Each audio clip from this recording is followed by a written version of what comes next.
Eu Uhum. sou um curioso. Tem um historiador britânico chamado Eric Hobsbawm. Ele escreveu várias eras. E aí, de 1914 a 1999, ele chama de Era dos Extremos, né? Que é a era que você construiu tanto e destruiu tanto. Você fez tanto e você causou guerra. Você teve guerras, você teve... o homem foi capaz de se reinventar várias vezes. E aí, quando passa essa era, ele não escreveu um livro ainda sobre as eras mais recentes, pelo menos que eu tenha lido ainda não. Uhum. Mas você tem, por exemplo, o que foi o Covid. O Covid era uma coisa que poderia ter destruído a humanidade e destruiu muitas Sim, vidas. sim. E você pensa que o ser humano, depois do Covid, vai voltar um ser humano melhorado. Não Engano. aconteceu O ser humano nada. voltou pior. Então, o que acontece hoje?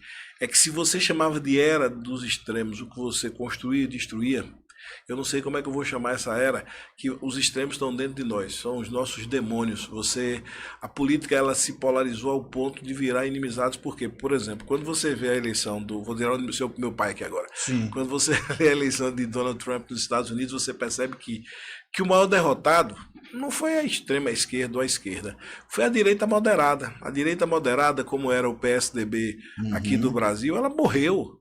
O que eles querem agora é a extrema-direita, é o cara que faz o discurso extremo, mesmo que o Trump não seja nada daquilo, mas faz aquilo para instigar a população, para criar esse conceito, e nós não sabemos até onde isso vai dar. Então, o que acontece Mas há um perigo claro, nisso. porque o que acontece na política lá é o que acontece na política aqui. Reflete a grande potência do mundo dos Estados Unidos.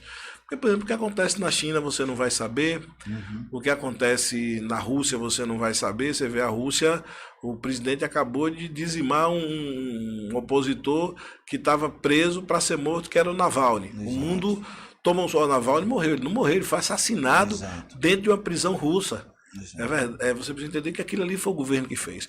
Mas no mundo ocidental, os Estados Unidos é uma referência de democracia, por exemplo, para países de regime democráticos como o Uhum. Brasil. Então o que acontece lá é, o Trump faz um papel de extrema direita e aqui no Brasil tudo é muito polarizado.